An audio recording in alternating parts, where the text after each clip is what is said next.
Hey guys, welcome back to Warren C Street Photography Podcast. Yes, I know it's a whole month. The whole month. It's like we're at the end of the month, and I'm finally getting this episode for March out. But I'm happy I am able to get it out and keep to my once a month schedule. So for those of you new to the podcast, in this podcast, I talk about things related to street photography.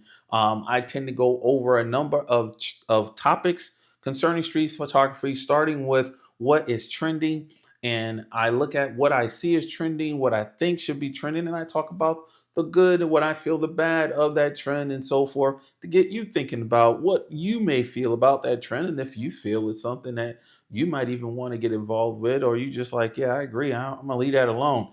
Then I go into who you repping. And in that particular part of the podcast, I talk about a street photographer I've come across or a person in the arena of street photography that I think is worthy of being repped by me on a channel or by one of the viewers or listeners who can reach out to me on my Instagram and drop me a message on who you want to rep and why you want to rep and what is it about their work that inspires you and helps you to look at your own style of street photography and look at a little bit of mimic and try to enhance your street style photography and pretty much hone in what your images are going to look like, what represents you.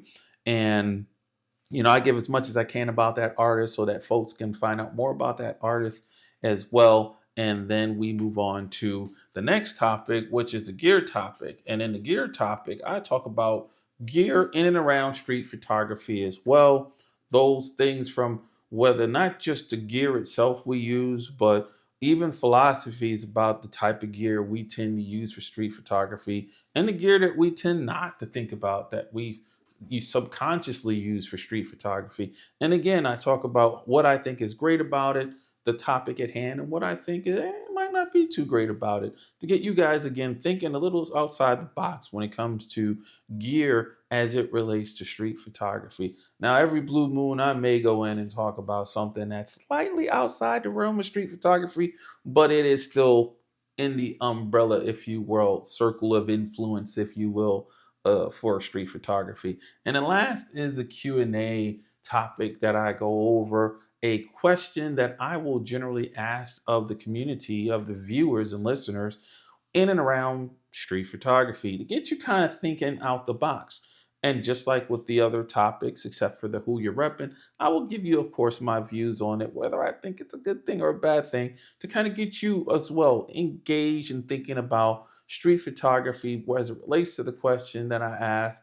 And then I also will take questions from viewers, the audience, and listeners the same way I would for who you're repping by just reaching out to me on my Instagram, which is WarrenCO1 on Instagram, and hit me with an Instagram message and let me know what a question that you would like to ask and why you want to ask that question. What is it about that question that you want me to bring to the community?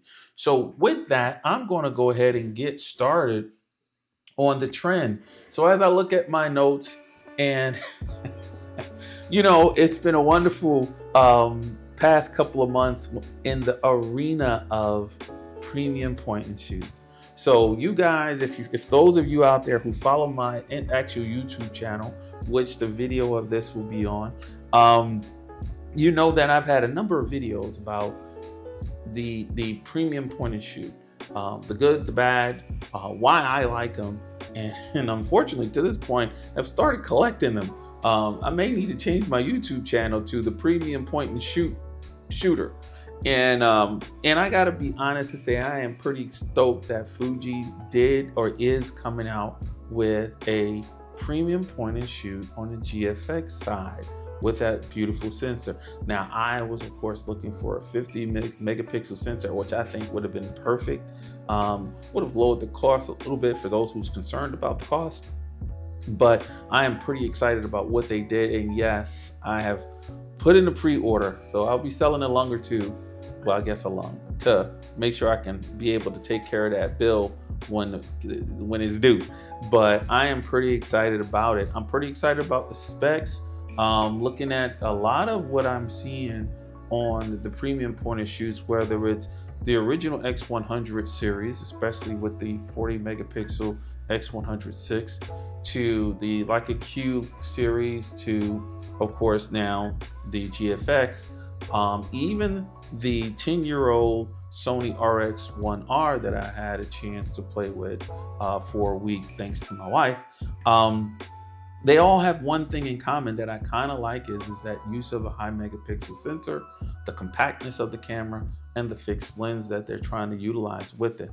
Now, the GFX 100 RF, it's being called, rangefinder style, I think it is, or something like that. I got to remember what the RF truly means, because the R is rangefinder and the F is maybe format or style. I don't know, but I'll look at it. One of the things that I'm liking about the specs is, again, the use of the megapixels and getting the most you can get out of the sensor. The Q2 with 42 megapixels, phenomenal, but I will admit the Q3 with 62, even better, with the ability to take advantage of all the things you can do with those high megapixel sensors, which is digitally cropping in and still having a JPEG file with a high megapixel count on it, so you still have a lot of detail in it, which I think is fantastic if you're going to do this, right? So when you look at the Sony RX1R, when you look at version 2, when you look at even what Sony's done with the A7CR, I don't know if you can digitally crop with that, but I like the fact that, they have a high enough megapixel sensor on there to do it. Now, would I like to see a Mark III of that camera for Sony? Absolutely. I think Sony should jump in the game and take advantage of what's happening right now. I will say that, there's one camera you guys know I have now. I have the Pixie Plus, and then it's, their market is kind of going after the folks that would be looking at a Leica M-D series, meaning no digital back. And the one thing it has on it that I actually would like to see when it comes to the premium point and shoots coming out, at least the next iterations of them, is I honestly have gotten along very nicely with internal memory on that camera.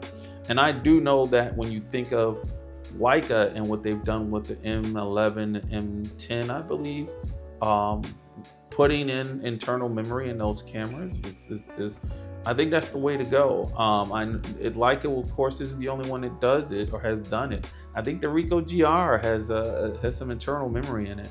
Now, I do like the fact that you have internal memory and you have a card slot for I think ease of mind right now is what it is, because as I shoot the Pixie Plus, I'm not missing the fact that I don't have a card slot to slide in and out of that thing. The new Sigma BF that's coming out, Beautiful Foolishness, it's all internal memory.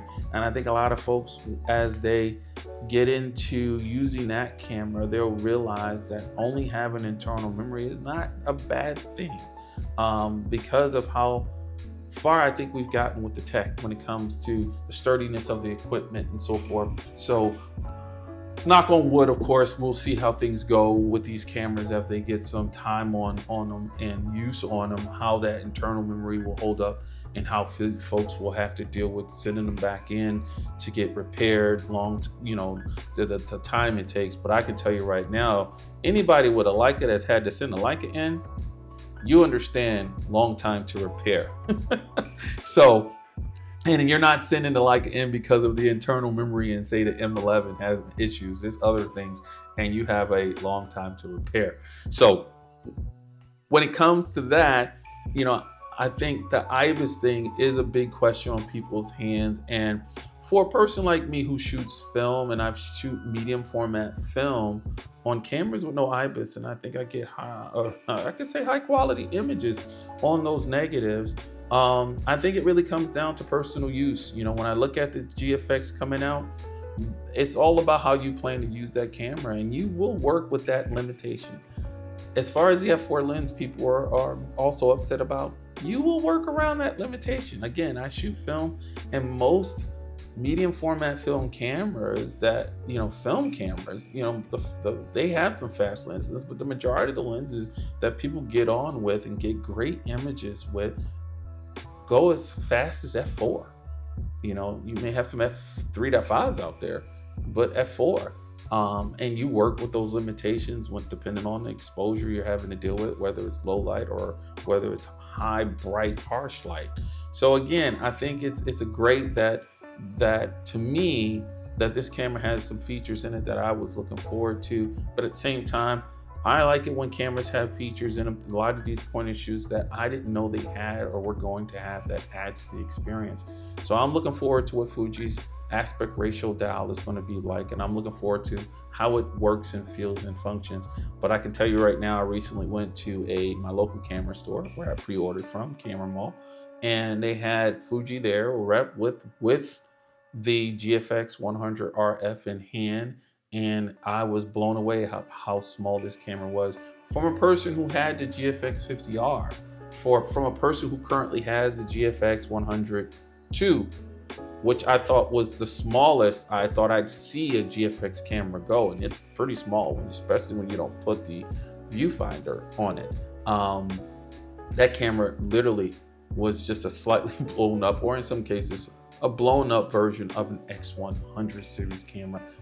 Gorgeous looking, gorgeous. I don't care what anybody say. And I am going after the silver because I always get the silver because I think that's the most classic look. For those getting all black, go for it, have fun with it. But I go to that and I say, again, and all of the specs and the limitations that a lot of these cameras actually have, because if I'm correct, even the Q series cameras up to I think the Q3 did not have IBIS. I think they may have had some type of digital stabilization in it, and I believe the Fuji GFX does too.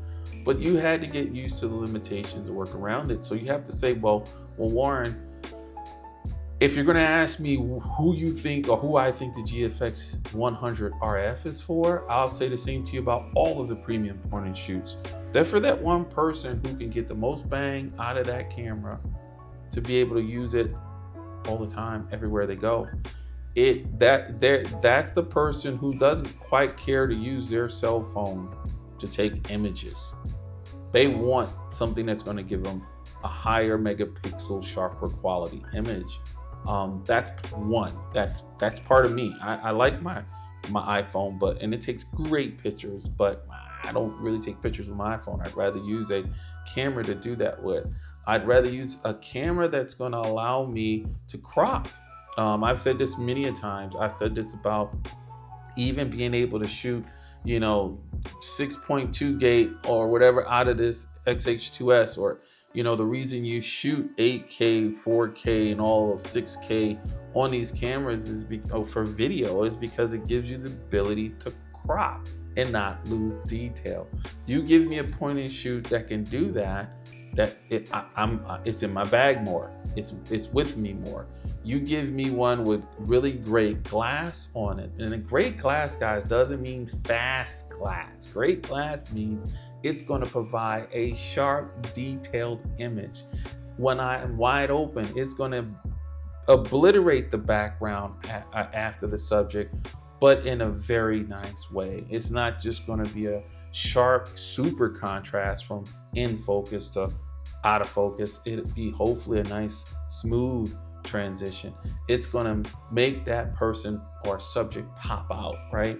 When it's not in its widest open aperture, I want to get all the detail of the scene at f10, f11, f16, right? So again, give me something that'll allow me to keep it with me for a lot of the things I would come across in my daily shooting. That's what I say a premium point and shoot camera will deliver.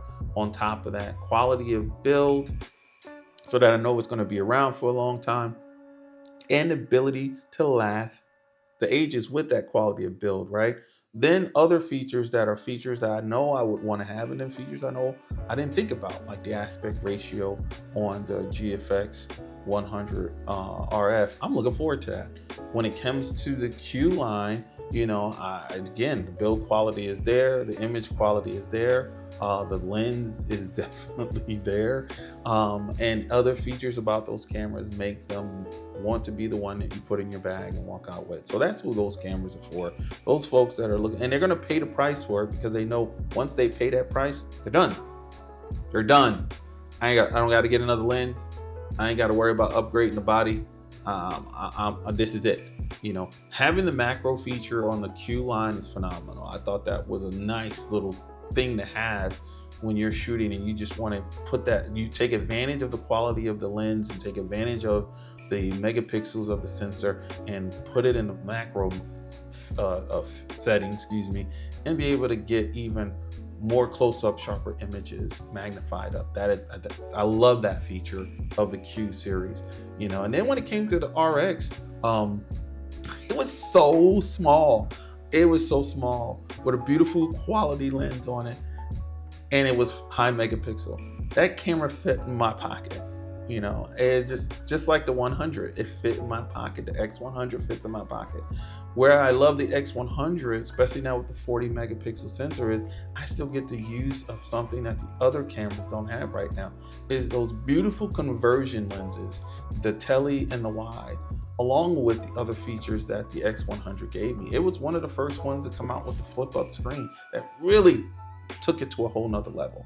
So there you go. That's who it's for. Folks that want a one and done, that's going to give them quality of image, that's going to give them quality of build and longevity, so that when they buy that expensive ass camera, they're done.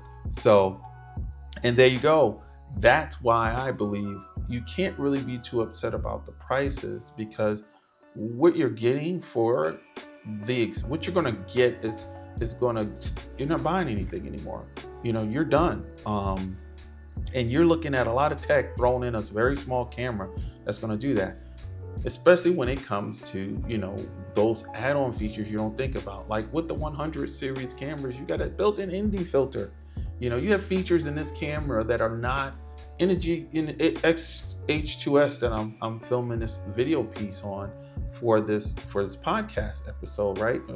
All my YouTube stuff is done on this camera. This camera doesn't have a built-in ND filter in it. I mean, it's just crazy what those cameras can do. And like the X100S even gives you a flash. You don't get a flash for fill flash, even though it's not that powerful. It does enough, but you don't get that on the Q series. You don't even get that on the new GFX coming out, right? So you get an optical viewfinder and an EVF on the X100 series camera. Again, added features makes the price justifiable, because you're getting so much where that camera is going to do so much for you, and it's just one body, one lens, and you're done. So there you go. That's what I think is great about them. But with that, again, my biggest issue at all of them is, one, we don't have enough of them from enough of the brands, because when it comes to quantity of product, that's when it sucks. So I believe just like the 100X, X106, X105, hell, even the X104 was to an extent, were always hard to get, or is hard to get. The GFX 100 RF will be one of those two. If Sony was to actually come out with a RX1R Mark III, good luck on that. Just like the Q series, all of the Q series to a point have been hard to get, So it would be nice to see Sony come out with one to add to the mix. And honestly, I often thought if the Ricoh, based on the way it is, if they should come out with something a little more high-end premium, try to do like Fuji and bump that sensor up to a 40 megapixel sensor and see what they can do. I mean, I think they can jump into that premium point and shoot game too, and they would get a lot of folks wanting that camera as well, especially for what it does based on its size and its compactness. Now that truly is a pocketable camera with a great size sensor in it and some great features in it. So there you go. You guys let me know what you think. Do you agree that point and shoots are worthy of the price because of everything that's in them? Do you agree that I feel the quality of the lens has a lot to do with the glass, more so to me than how fast it is, because again, you will learn to work around that limitation and utilize it the way you want to utilize it.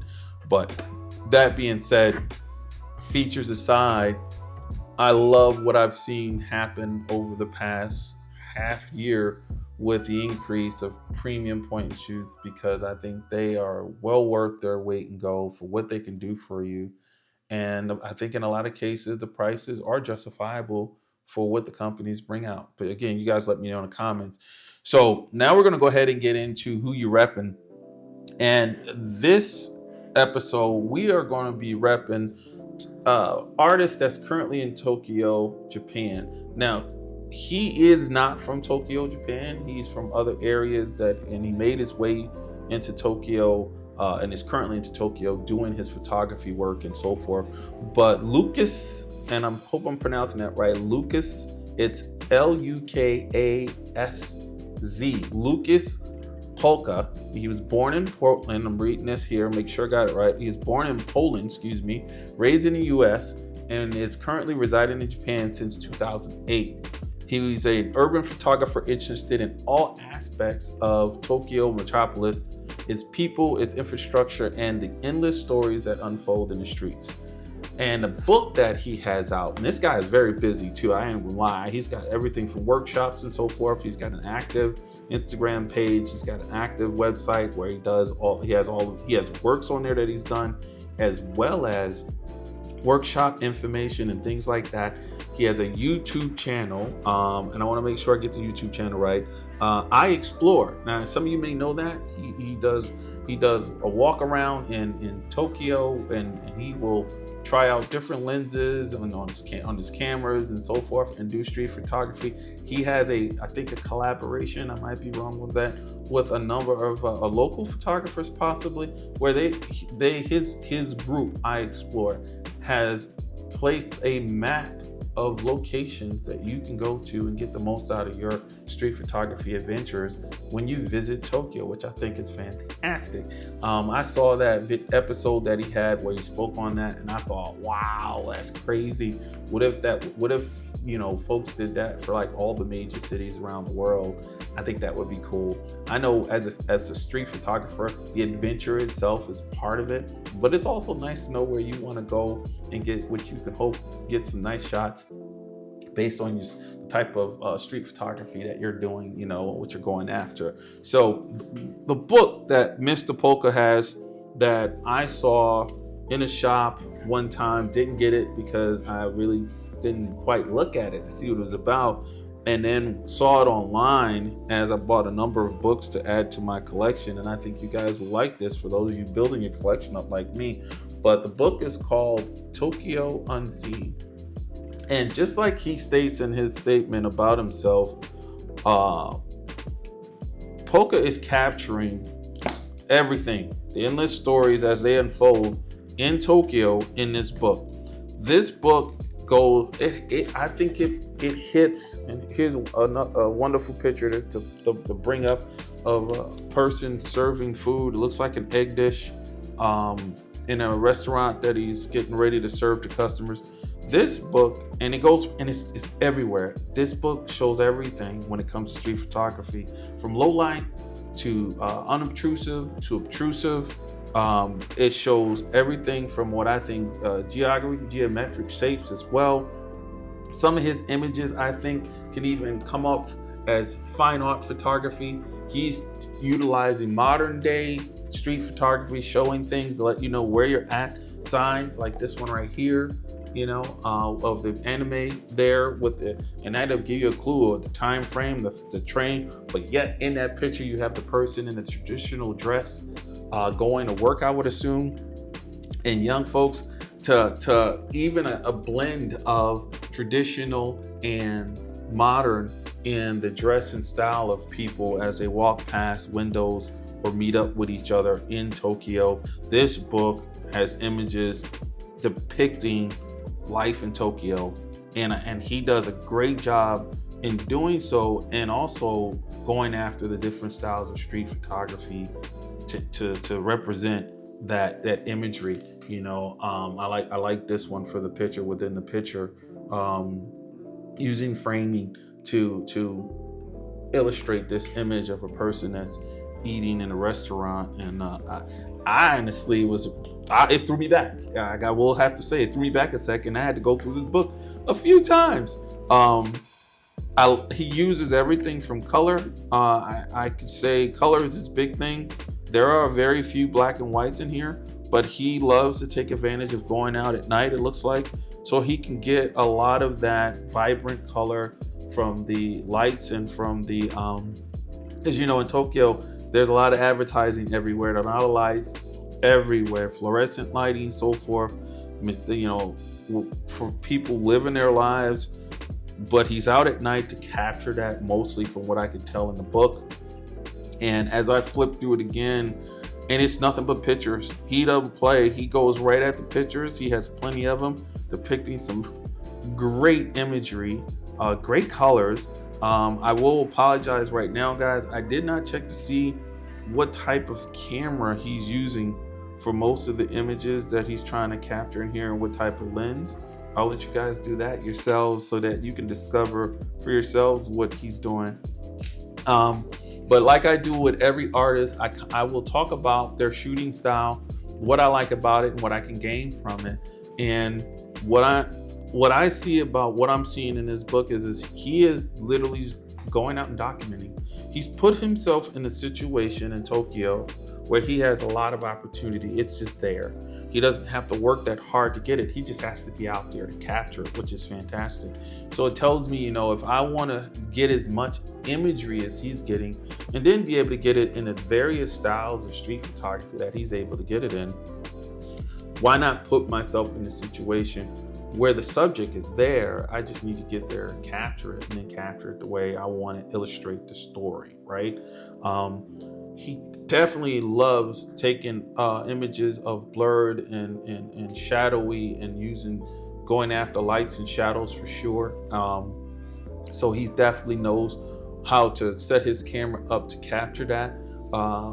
When it comes to posts, I definitely see he's doing a little bit of enhancing in posts to bring out the subject and the environment and the scene a little more. Nothing wrong with that. I would do that myself, and I would go out again if I want to get the ability to practice in a way, shooting the different styles of street photography.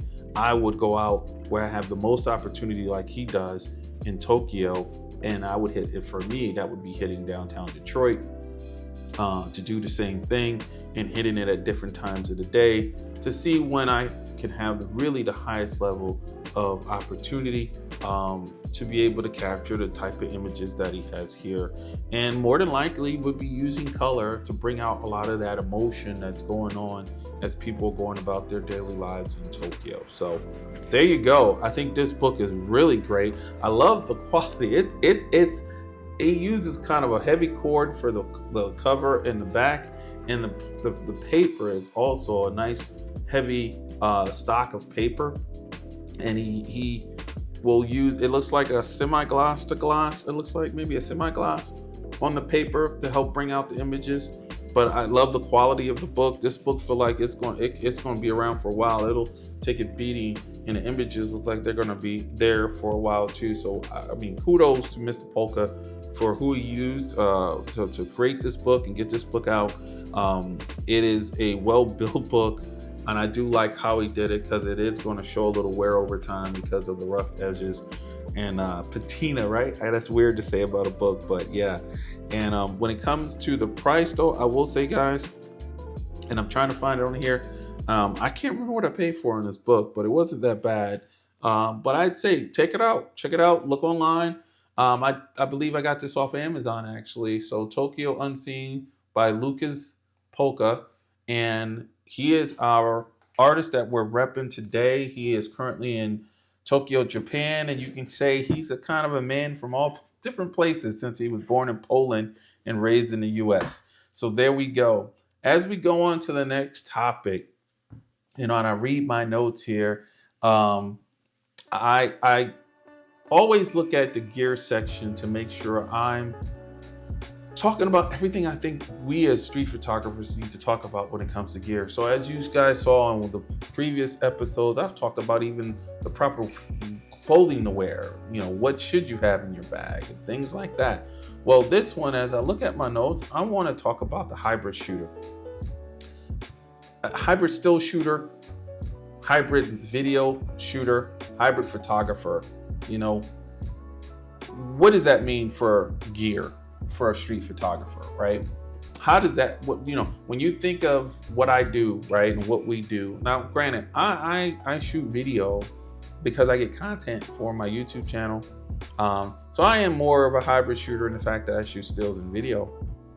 But even if I was just shooting stills, I'm a little bit of a hybrid shooter to a point. Most of the cameras we have these days, even the premium point and shoots we talked about in the first segment with the trending, will do some video. All of them will, because they want to make the cameras more of a hybrid feel to compete technically with the iPhone or the smartphones, because they will do video very well and they will do stills very well as well. So that's kind of where that's coming from. But when I look at street photography, what do you carry with you? What do you carry around? Again, we carry stuff that will help us get the content. If I was only just shooting for stills, I'm still carrying around filters. I could be carrying around lights. I might be carrying my a smart device where I can use a dongle and pull out the SD card and plug it in to the smart device, like a iPad mini or iPad that has editing apps on it, and I can edit my stuff. Like right now, I still edit all my videos, even this video, with LumaFusion on my iPad and get my content out. And I could put this in the bag with me and do all that on the go. And I'm only just shooting stills, right? If I decided I wanted to I really shot an image and I really like it and I want to edit it and process it right then and there, I can also send it, if I have connection, right, to wherever I print, and send that print to, say, I'll throw one out, Costco, or we'll go even better, FedEx. FedEx has a print shop. I can send it to my FedEx print account, have that thing printed, and if it can be printed and delivered the same day, I'll just leave where I'm at, and which can be sitting in a pizza shop, which you guys see me do if you follow my YouTube channel, or a coffee shop or whatever, and somewhere where I have Wi-Fi I can use, and then go from there and go to the FedEx place I have it sent to and pick up my actual printed image. So that's just shooting stills. Do you consider yourself a hybrid in that instance? I think so. It's not just the fact hybrid sitting and doing video and stills. I think it's someone that captures high quality stills images, and we'll say video, using the same equipment, and it blurs the lines of traditional photography. But I think it goes further than that, because it's what we can do without ever coming back to our house and doing what we even did a few years ago. A few years ago would have not looked to edit a photo session on my iPad. Just would not have. I would have been looking to get home and get to my computer tower that's sitting on the floor, right? And bring up Lightroom that I bought, licensed software, and at the time, and did my editing for the photography that I did. Even with video, I would not have been looking to do video on my iPad, but now I am set up to where I'm maybe you want to use flexible, but I would say hybrid. I'm more of a hybrid creator now. I don't know if I want to even say photographer, but I will say photographer still. Hybrid photographer, in the fact that I can use the same equipment that I call people on to also edit the images that I have on my camera, and my phone. I was going to say that, but you can do that without ever coming home. I can sit in a shop that I can have connection with Wi-Fi to make things flow faster, right? Because it gives me the ability to up my download and upload speeds, but I can do that on my phone. Phone 5G LTE gives you the ability to upload and download bigger files faster now.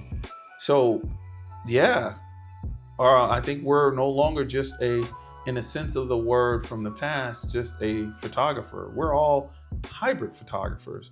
we can do our editing and posting, sharing, printing without ever having to go home, right off of our smart devices that we can connect to our cameras. In a lot of cases, without even having to pull the memory card out of the camera, just connect wirelessly to the camera or Bluetooth and be able to do things.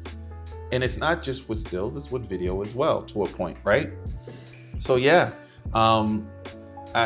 I think to make it happen though, we all have a certain amount of gear that we'll carry first, and then we will have our bag to accommodate that gear and go forward. Do you guys agree with that? Do you think that we've gone from just the definition of just a photographer, and that we're more of hybrid photographer or hybrid creators, for the sense of the word or the sense of the term, because of what we create now and how we can edit, post process, print that creation, that digital creation, without ever coming home and doing it like we used to in the past. So I don't know if that's more of a question or if anything, but I know for me, when it comes to gear, I will have, again, a bag that'll accommodate my iPad mini, my camera, my lens, mini travel tripod, filters, batteries, memory cards, all of that, and then be able to process on that iPad. And that's my hybrid gear. That makes, I think, me a hybrid shooter, if you will. So yeah, interesting thing. I thought about this topic when it came to gear for street photography, and I thought about, when people have the videos on what's in my camera bag, and it's not a camera bag anymore. It's what's in my content bag. And I thought, yeah, that's the stuff that we carry that makes us a hybrid shooter. It gives us the ability to handle more tasks while we're mobile than having to come back home and do it, and make us more productive, actually. So what do you guys think? Hit me in the comments. I don't think really there's a negative to that. I think it's an evolution more than anything else, and I don't see a negative to that. I don't see why we don't embrace that. We're doing it without knowing it is what it is in a lot of cases. So once we got laptops and the ability to be mobile, that's when the definition started changing on what a person, I think, should define themselves that creates content. So there you go. As we get to the last topic for the podcast, it's our Q&A. And again, I'm going to ask a question to get you guys thinking a little bit. So in this one, and I had to think about this, the reason I'm bringing this question up, as I'll start with that, is because it is a question I asked myself, and a question I was asked recently by a friend. And the question is, photo contests, should you enter them as a gauge to evaluate your skills? Photo contests, should you enter them as a gauge to evaluate your skills? So all through life, as we grow up, we do things that we work on to be skilled at. In school, we learn things. We learn math, we learn science, arithmetic, right? We learn about English, social studies, and all that stuff. And then we do something to gauge our skill level on that thing. We take a test. And we get graded on that test on how well we did. A high grade means that we've done a great job of learning that thing and becoming skillful at it. And what keeps us going at a certain skill level is continually to work on that thing, that process, the knowledge behind it, and then also continually to test ourselves to make sure we're either at the high level we want to be, or that we're getting to it, or that we're not falling behind on our skill level, right? So whether that's, a person training for a marathon, what do you do? Well, the marathon is the gauge, but you do a number of runs before the marathon to help you gauge to help you gauge whether you're ready for it or not, and whether you're going to perform at the skill level that you feel you should be able to. So when it comes to photography, yes, you could say for a person who's being paid, their skill is a customer's happiness with the end product. And that I think is a good gauge, because if the customer's not happy, that's not good. You don't get paid. and all that good stuff. So being paid definitely is one. But what about photo contests? How many of you out there actually enter photo contests to gauge your skill, to see if you're good enough at the type of photography that you, for the what you entered in, right? Whether it's nature, whether it's landscape, whether it's sports or something like that, whatever the different topics are that a person can enter a photo in for a contest. You know, do you see yourself ever doing it for that? Now, other reasons, of course, would be, you know, person wanting to try to win something or prove. But again, it's a gauge when you want to prove, right? Prove that they can win something. You still have to work on that skill set. And so I think that, and the answer for me when it comes to this is yes. Is it a bad thing? No. Can it become a bad thing? Yes, if it goes from, you know, wanting to see how well you do at something and improve to just for the pure fact that, you know, now you've taken that to a different scary level, i.e. very overly competitive level. You're not really doing it anymore to see how good you are. You're doing it to kind of rub it in people's faces or tell people they're not as good as you, bragging and all that. No, let's not do contests for that. Let's truly do them. I think if you're going to do something like this, you do it for the pure fact of you are really trying to see if you can produce something that a lot of people like and think is good to them. Because that's what this is, right? It's not whether it's good to you, it's whether it's good to them, right? And that it warrants giving you a high praise level or status of best in class, or, you know, top one of three, top three, I should say, or the best at that point. So yes, I think that it should be something photographers should do, So with that said, yes, guys, you probably see where it's going. I'm actually going to start looking at seeing what type of contests out there that I feel I should go after to see how well I perform producing an image against the other people that put into it, and how people view my work, to kind of gauge where I think I am on my skill set. I think it's a good thing. So there you go. There's a question. Do you think that photography contests should be entered in as a gauge to evaluate your skills? So there, let me know what you guys think in the comments. Let me know what you know, if you've done it before. And for those of you brave and want to let us know how you even placed this well. So guys, that is the cast. I've enjoyed doing this, and I'm still going to keep doing this. Still going to keep trying to get one out once a month. You guys have a good week. It's going to be the start of April. And yeah, enjoy the start of the spring wherever you are, and have a great week. Later.